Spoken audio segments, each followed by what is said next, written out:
Good morning सभी को। तो कैसे हैं आप लोग। आज हमारी बायोलॉजी की तीसरी क्लास।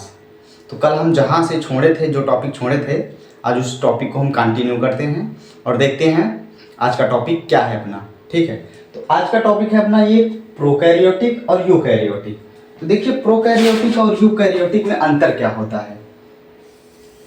ये आपका है प्रोकैरियोटिक, ये आपका है यूकैरियोटिक।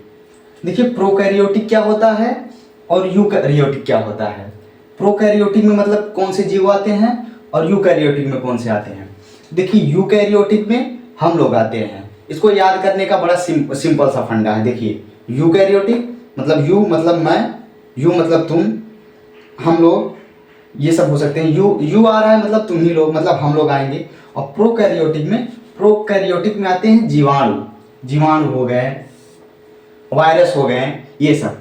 तो देखिए, इन इन दोनों का डेफिनेशन ऐसा होगा कि देखिए, प्रोकैरियोटिक वो होता है जो एक कोष की होता है। प्रोकैरियोटिक क्या होता है, ये एक कोष की होता है। प्रोकैरियोटिक कैसा होता है, एक कोष की होता है।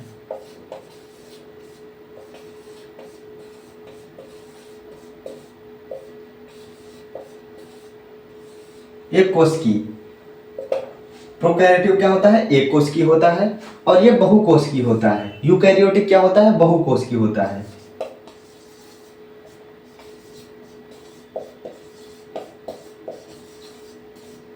ये क्या होता है, ये बहुकोष की होता है। देखिए, इसमें जो है यूकैरियोटिक में जो है, इसमें 70S राइबोसोम पाया जाता है। यूकैरियोटिक में 70S राइबोसोम पाया जाता है।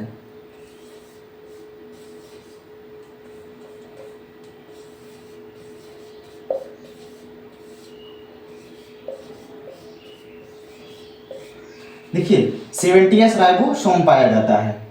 ये प्रोकैरियोटिक में 70S राइबोसोम पाया जाता है, क्योंकि इनमें ज़्यादा प्रोटीन की निर्माण नहीं होती, ये ज़्यादा प्रोटीन का इनका स्रोत नहीं होता है। और हम लोगों में जो है प्रोटीन अधिक हम लोग चाहते हैं, हर एक चीज़ प्रोटीन से ही होता है। इसमें आपका ATS,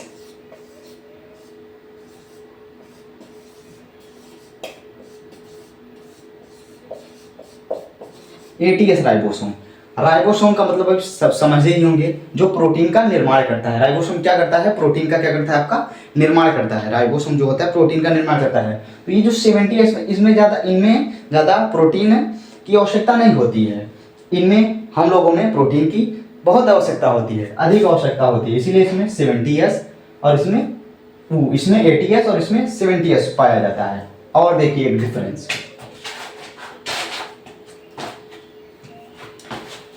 ये जो प्रोकैरियोटिक होते हैं, प्रोकैरियोटिक, यस,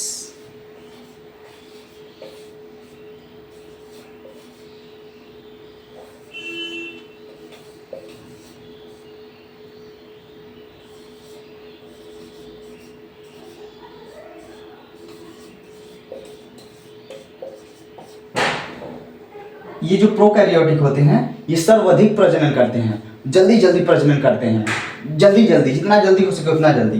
ये बहुत तेजी के साथ प्रजनन करते हैं, बहुत तेज प्रजनन करते हैं, मतलब बच्चों को जन्म देते हैं। बहुत जल्दी जल्दी जो प्रजनन करते हैं वो क्या होते हैं, आपके प्रोकैरियोटिक। और हम लोग इतना जल्दी प्रजनन नहीं करते।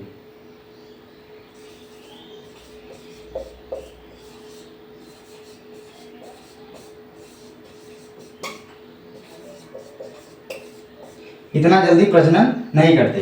और ये जो प्रोकैरियोटिक होते हैं, ये बहुत जल्दी जल्दी प्रजनन करते हैं, मतलब बहुत जल्दी जल्दी अपने आप को विकसित करते हैं, निर्माण करते हैं। ठीक, ये क्या है आपके प्रोकैरियोटिक। और ये एक कोष के होते हैं, ये 70S राइबोसोम से बने होते हैं। और देखिए, इनमें क्या होता है, माइक्रोकांडिया जो होती है, इनमें माइक्रोकांडिया नहीं पाई जाती।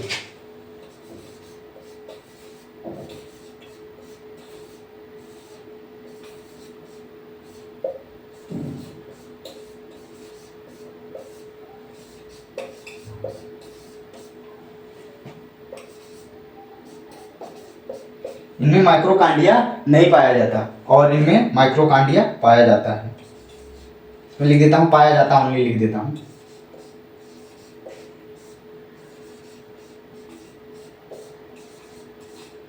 इनमें माइक्रोकांडिया पाया जाता है।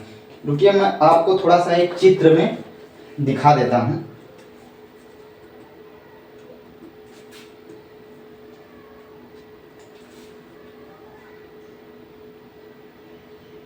देखिए यूकैरियोटिक और प्रोकैरियोटिक कैसे होते हैं।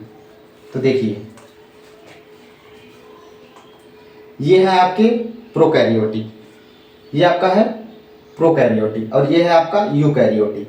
देखिए यूकैरियोटिक गोलाकार में है और ये जो प्रोकैरियोटिक है ये चपटा है। इसी में होता है सीलिया और फ्लैजेला। ये जो आप देख रहे हैं ना, ये बाल नुमा, ये देखिए ये आपका प्रोकैरियोटिक है। प्रोकैरियोटिक मैं दिखा रहा हूँ। ये जो आप प्रोकैरियोटिक देख रहे हैं ना, ये जो बाल नुमा ये जो निकला हुआ है ना, इसको बोलते हैं सीलिया, और ये जो है ना इसे बोलते हैं फ्लैजेला। क्या बोलते हैं? फ्लैजेला और सीलिया। ये प्रोकैरियोटिक में है। देखिए ये क्या है आपका प्रोकैरियोटिक। जो बाल नुमा निकला है इसे बोलते हैं सीलिया, और ये जो पूंछ नुमा निकला है ये फ्लैजेला है। और ये आपका है यूकैरियोटिक। तो देखिए यूकैरियोटिक आपका है, ये सभी जो मैं फिगर बना के आपको बताया था उस तरह से है। ये आपका यूकैरियोटिक है।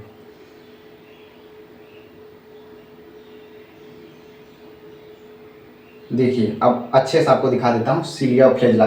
जो मैं अभी अभी दिखाया ना सीलिया, ये देखिए जो बाल नुमा ये निकला हुआ है ये है आपका सीलिया, और ये जो देखिए पूंछ की तरह निकला ये आपका फ्लैजेला है, जो उसमें मैं अभी फिगर में दिखाया हूँ। इसमें ये है आपका।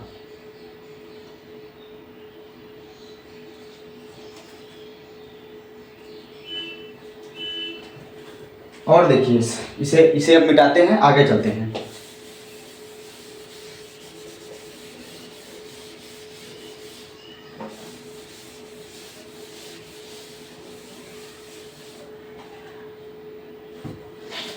इनमें देखिए, इनमें केंद्रक नहीं पाया जाता, केंद्रक झिल्ली नहीं पाया जाता।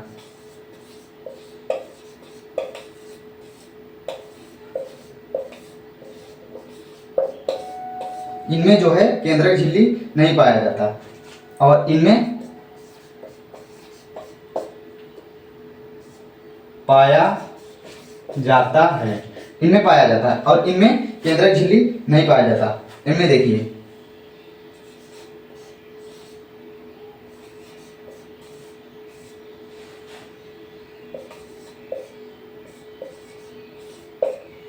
गॉल्जी काय नहीं होता, और इनमें पाया जाता है। ठीक, इनमें गॉल्जी काय नहीं पाया जाता है और इनमें गॉल्जी काय नहीं पाया जाता, इसमें पाया जाता है। ठीक, इनमें डीएनए नहीं होता है। डीएनए आप लोग जानते ही होंगे। डीएनए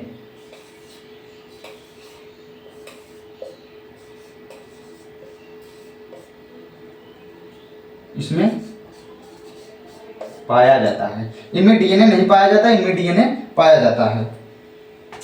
और देखिए इनमें जो वैक्यूज होता है, वैक्यूज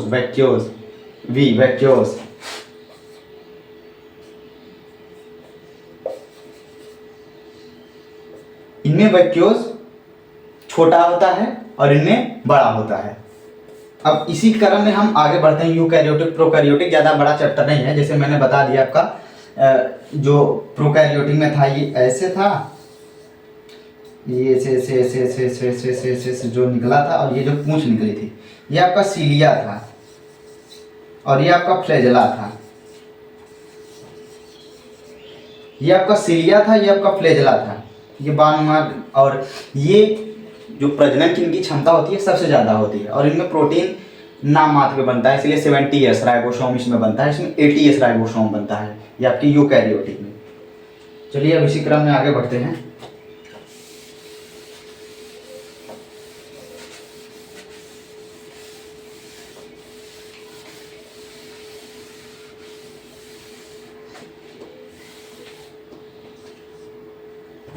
आपका देखिए अब हम आगे बढ़ते हैं और बढ़ते हैं क्रोमोसोम के बारे में हम जानते हैं। क्रोमोसोम के बारे में, क्रोमोसोम क्या है, क्या क्या नहीं है। ठीक, तो ये आपका है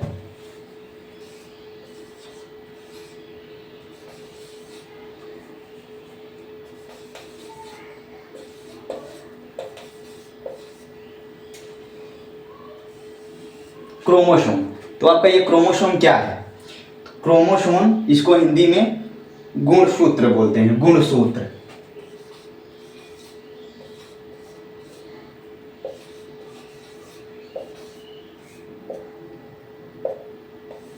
हिंदी में क्या बोलते हैं? गुणसूत्र। क्रोमोसोम को हिंदी में हम गुणसूत्र बोलते हैं। तो देखिए मानव में कितने गुणसूत्र होते हैं और कितनी संख्या में होते हैं? तो देखिए मानव में जो है 23 जोड़ा, 23 जोड़ा और 46 अंक में होते हैं। कितने?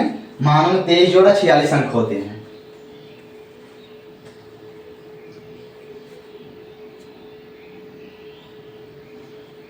मानव में कितने होते हैं? मैं आपको लाइन से लिखते जाता हूं।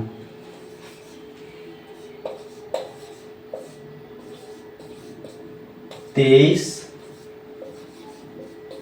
जोड़ा और 46 ये होते हैं, ठीक। और देखिए कुत्ते में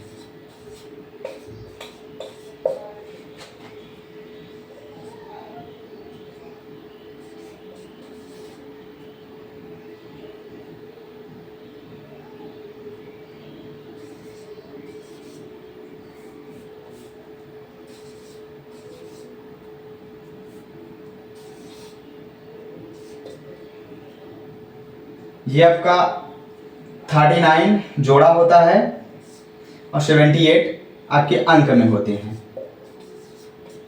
ये आपका है वो कुत्ते में है। अब देखिए बिल्ली में देखते हैं 19 जोड़ा और ये 38, ठीक। अब आपका घोड़ा में 32,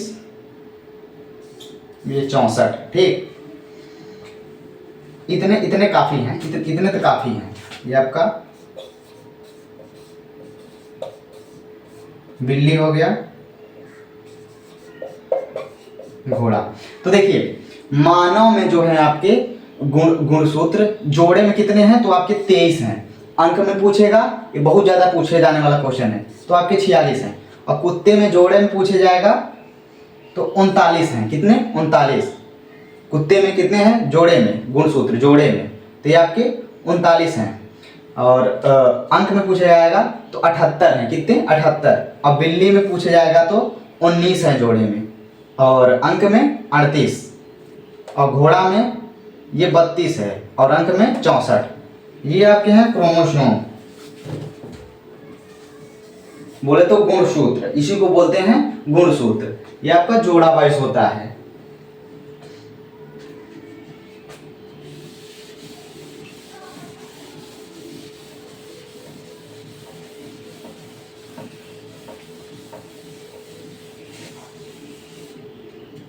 तो देखिए अब हम बता रहे हैं जो जीन होता है, जीन डीएनए में, जैसे मान लीजिए डीएनए है आपका, मतलब कि ब्लड, ये आपका डीएनए है, ऐसे बना रहता है।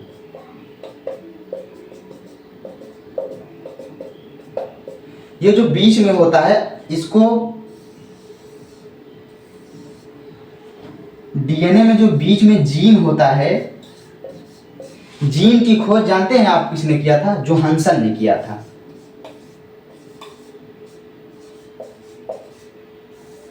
जीन की खोज जोहानसन ने किया था। जीन की खोज किसने किया था? तो आपके जीन की खोज जोहानसन ने किया था। जीन की खोज किसने किया था? जोहानसन ने किया था। और डीएनए की खोज, डीएनए की खोज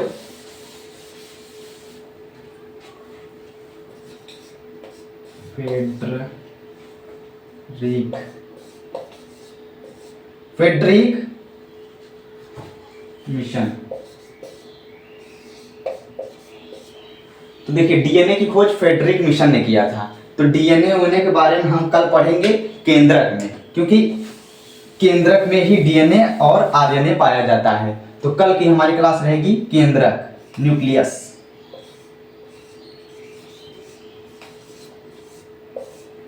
कल की हमारी क्या क्लास रहेगी? ये केंद्रक, न्यूक्लियस।